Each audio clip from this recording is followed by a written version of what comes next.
Assalamu alaikum, dear students. This is Ariful Islam Khan, lecturer, Department of English, Milestone College. Hope all are spending good time. প্রিয় শিক্ষার্থী, আজকে আমরা খুব common এবং গুরুত্বপূর্ণ একটি টপিক নিয়ে আজকের ক্লাসে আমরা আলোচনা করব। আজকে আমরা পাংচুয়েশন নিয়ে কথা বলবো। পাংচুয়েশনের রুলস এর ক্লাসটা তোমরা পেয়ে গেছো। আজকের ক্লাসে আমরা পাংচুয়েশনের উপরে দুইটি এক্সারসাইজ করব। ঢাকা বোর্ড 2019 এবং রাজশাহী বোর্ড 2019 এই দুইটি প্র্যাকটিস আমরা আজকের ক্লাসে করব। পাংচুয়েশন আমরা জানি, তোমরা কি কখনো ভেবে দেখেছো যে পাংচুয়েশন ছাড়া কখনো আমরা কোনো সেন্টেন্স লিখতে পারি না? আমরা একটা সেন্টেন্স লিখতে হলে আমরা পাংচুয়েশন ব্যবহার করেই কারো কাছে এই সেন্টেন্সটি বা এই প্যাসেজটি পাঠাতে হবে, দেন কেউ আমাদের লেখাটা বুঝবে যে আসলে আমি কি বুঝাতে চেয়েছি।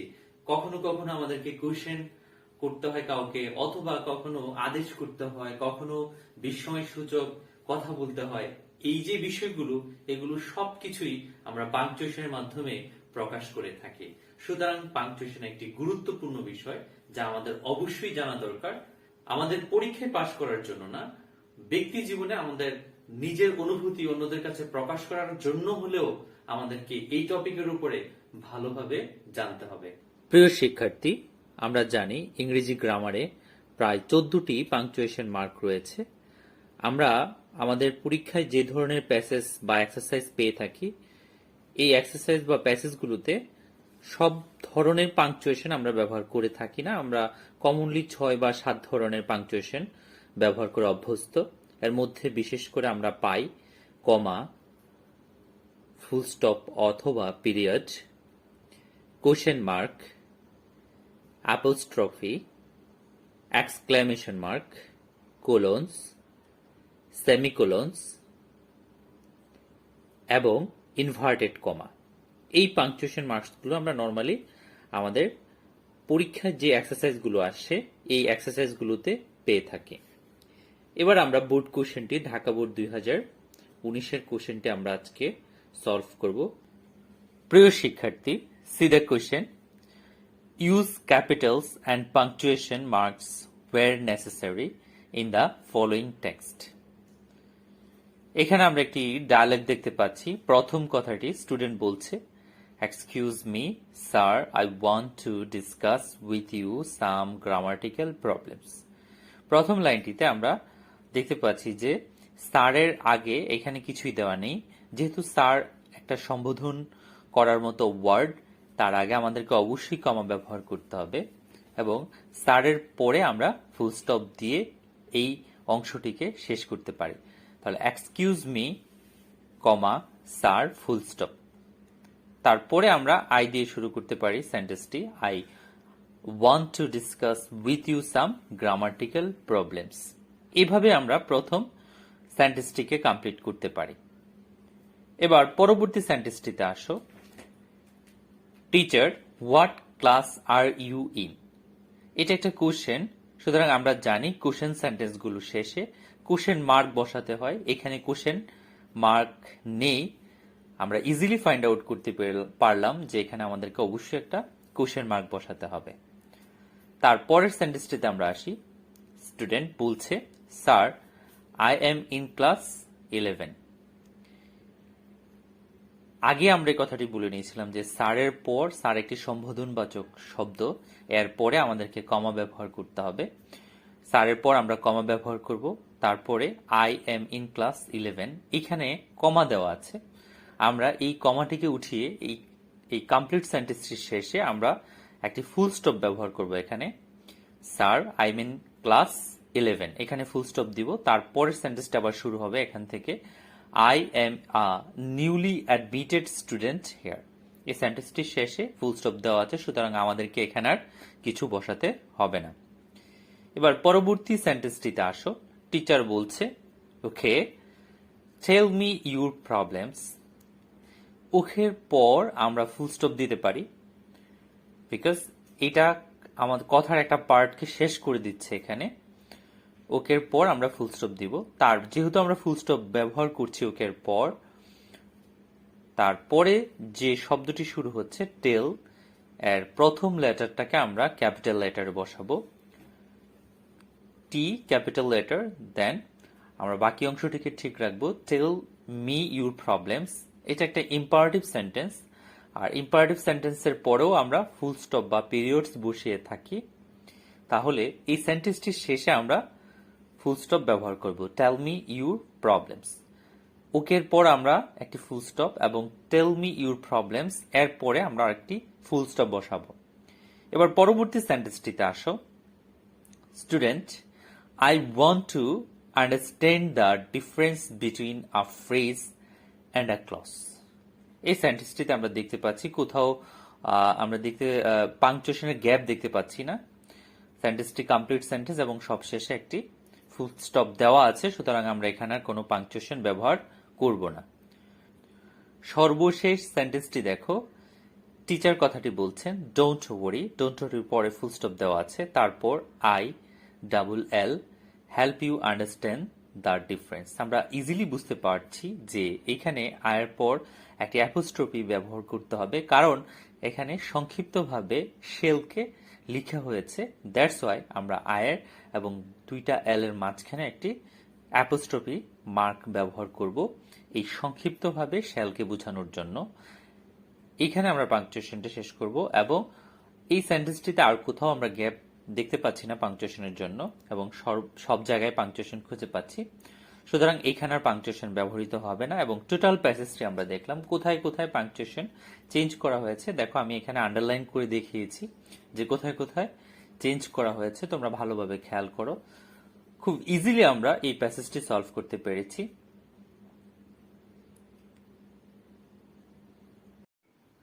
প্রিয় শিক্ষার্থী, আমরা এতক্ষণ ঢাকা বোর্ড 2019-এর পাংচুয়েশন কোশ্চেনটি দেখলাম এবং এটা সলভ করলাম।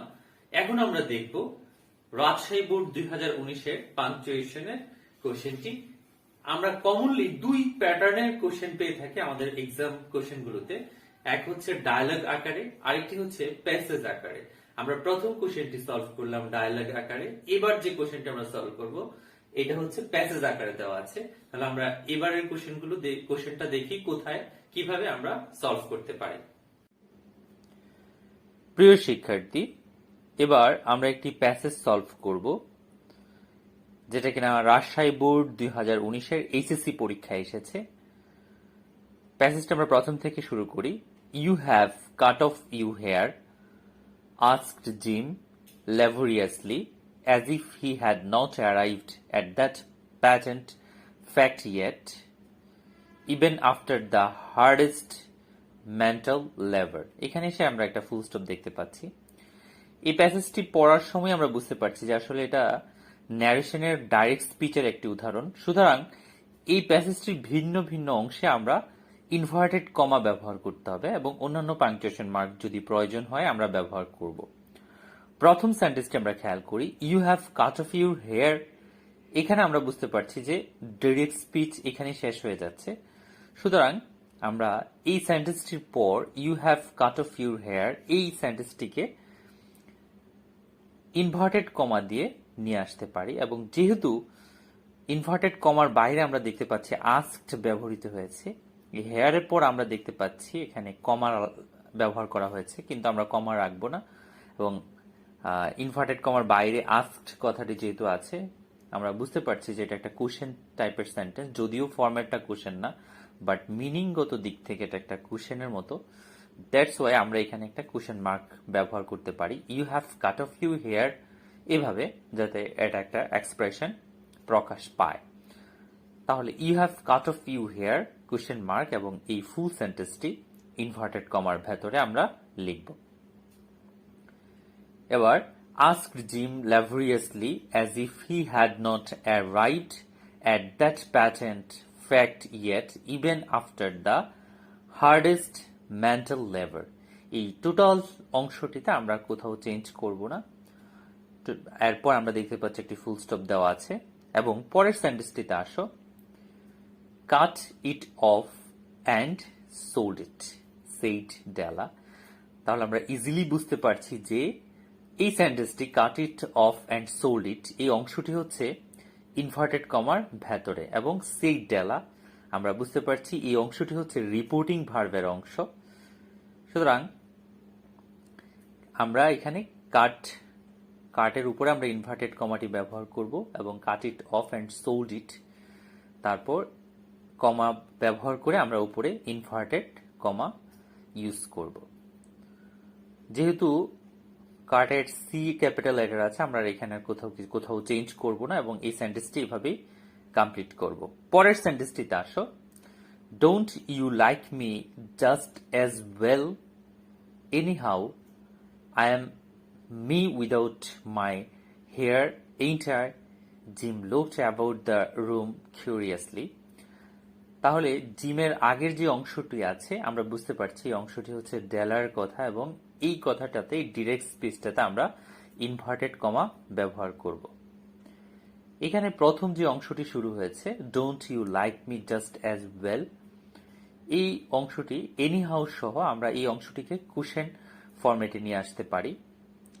Don't you like me as well একটা কমা ব্যবহার করব আমরা, তারপরে হচ্ছে এনি হাউ ব্যবহার করে আমরা এখানে একটা কুশেন মার্ক ব্যবহার করতে পারি। যেহেতু কুশেনটা ডেলা জিজ্ঞেস করছে এভাবে, ডোন্ট ইউ লাইক মি, তুমি কি আমাকে পছন্দ করছো না? Just as well any how, আমি যেমনটা আছি ঠিক এভাবেই। এই কোশ্চেনটার জন্য আমরা হচ্ছে কি করব, এখানে কোশ্চেন মার্ক ব্যবহার করব এবং পরের অংশটা শুরু করব। আই এম মি, এখানে আই এবং এম একসাথে ব্যবহার করা হয়েছে এবং এম কে সংক্ষিপ্তভাবে লেখা হয়েছে। সুতরাং আমরা আগেও একবার বলেছিলাম যে যখন আমরা কোনো শব্দকে সংক্ষিপ্ত করে লিখব সেই অংশটিতে অ্যাপোস্ট্রফি ব্যবহার করব। এই ক্ষেত্রে আই এবং এম এর মাঝখানে আমরা হচ্ছে অ্যাপোস্ট্রফি ব্যবহার করব এবং মি এই অংশটি সেপারেট, এই আগে পরের অংশটি থেকে এই মি এর পরে আমরা একটি কমা ব্যবহার করতে পারি। আর পরের অংশটি দেখো, উইদাউট মাই হেয়ার, এই অংশটিও সেপারেট, সুতরাং হেয়ারের পরে আমরা কমা ব্যবহার করব। ain't I, এই অংশটি হচ্ছে ট্যাগ কোশ্চেন টাইপের, সুতরাং ain't I এটা একটা কোশ্চেনের ফরম্যাট। এই ain't I কথাটির পরে আমরা কি ব্যবহার করতে পারি, একটি কোশ্চেন মার্ক ব্যবহার করব এবং এইখান পর্যন্ত টোটাল কথাটা don't you like me just as well any how I am me without my hair ain't I, এই টোটাল কথাটি হচ্ছে ডেলা বলছে। সুতরাং এই কথাটুকু সবটুকু কথা আমরা কি করব, ইনভার্টেড কমার ভেতরে নিয়ে আসব। পরের সেন্টেন্সটা আমরা শুরু করছি। Gym looked about the room কিউরিয়াসলি। এরপরে আমরা যেহেতু জিমের কথাটি এসেছে এই সেন্টেন্সটিতে কোথাও চেঞ্জ করব না, এটা যেভাবে আছে সেভাবে রেখে দিব এবং এখানে ফুল স্টপ দিব। পরের অংশটিতে আমরা আসি। You say your hair is gone, he said with an air almost of idiocy. এই অংশটিতে আমরা কোথায় চেঞ্জ করতে পারি দেখো, ইউ সে, এই you say your hair is gone, এই অংশটি আমরা বুঝতে পারছি ডিরেক্ট স্পিচের অংশ। সুতরাং এই you say your hair is gone এই অংশটা হচ্ছে আমরা কি করব, ইনভার্টেড কমার ভেতরে আনবো। তবে এই পার্টটাও আমরা দেখতে পাচ্ছি যে কোশ্চেনের মতো করে এক্সপ্রেশন হচ্ছে, যদিও অ্যাসার্টিভ ফরম্যাট, কিন্তু মিনিংগত দিক থেকে বা প্রকাশের দিক থেকে এটা একটা কোশ্চেনের মতো অর্থ দিচ্ছে। You say your hair is gone in such a way, Jim তার কথাটাকে প্রকাশ করেছে। সুতরাং আমরা এখানে কোশ্চেন মার্ক দিয়ে এই সেন্টেন্সটিকে ইনভার্টেড কমার ভেতরে নিয়ে আসতে পারি। You say your hair is gone, এভাবে এই অংশটিকে আমরা কি করব, কোশ্চেন মার্ক দিয়ে ইনভার্টেড কমার ভেতরে নিয়ে আসব। He said with an air, he said, said এর পর আমরা একটি কমা ব্যবহার করতে পারি এবং সর্বশেষ with an air almost of idiocy, এবং এভাবে হচ্ছে এই প্যাসেজটি আমরা শেষ করতে পারি। প্রিয় শিক্ষার্থী, ভালো করে খেয়াল করে দেখো আমরা কোথায় কোথায় চেঞ্জ করেছি এবং সে অংশটিতে আমরা হচ্ছে আন্ডারলাইন করে দিয়েছি। আশা করি তোমরা ভালোভাবেই বুঝতে পেরেছো। প্রিয় শিক্ষার্থী, আমরা ইতিমধ্যে আমাদের আজকের ক্লাস শেষ করে ফেলেছি। আমরা ক্লাসের একেবারে শেষ পর্যায়ে চলে এসেছি। আশা করি তোমরা ক্লাসটি উপভোগ করতে পেরেছো এবং পাংচুয়েশনের যে রুলস গুলো আমরা আজকের ক্লাসে আলোচনা করেছি এই রুলস গুলো তোমরা খুব ভালোভাবে বুঝতে পেরেছো। ভবিষ্যতে যখন তোমরা আবার পাংচুয়েশনের এই প্র্যাকটিস গুলো করতে চাইবে সেক্ষেত্রে বুঝে বুঝে রুলস গুলোকে ইমপ্লিমেন্ট করে চেষ্টা করবে পাংচুয়েশনের অ্যান্সার করার জন্য। আর আরেকটা বিষয় আমরা মাথায় রাখবো, সেটা হচ্ছে পরীক্ষায় যখন আমরা পাংচুয়েশন অ্যান্সার করব যে অংশগুলোতে আমরা পাংচুয়েশন চেঞ্জ করছি কমা, ডট অথবা কোশ্চেন মার্ক, এক্সক্লেমেশন মার্ক এই চিহ্নগুলো বসাচ্ছি, ঠিক ওই অংশটাতে আমরা চেষ্টা করব আন্ডারলাইন করে দিতে, যাতে করে এক্সামিনার খুব ইজিলি ফাইন্ড আউট করতে পারে তুমি কোথায় কোথায় চেঞ্জ করেছো। ধন্যবাদ সবাইকে, আল্লাহ হাফেজ।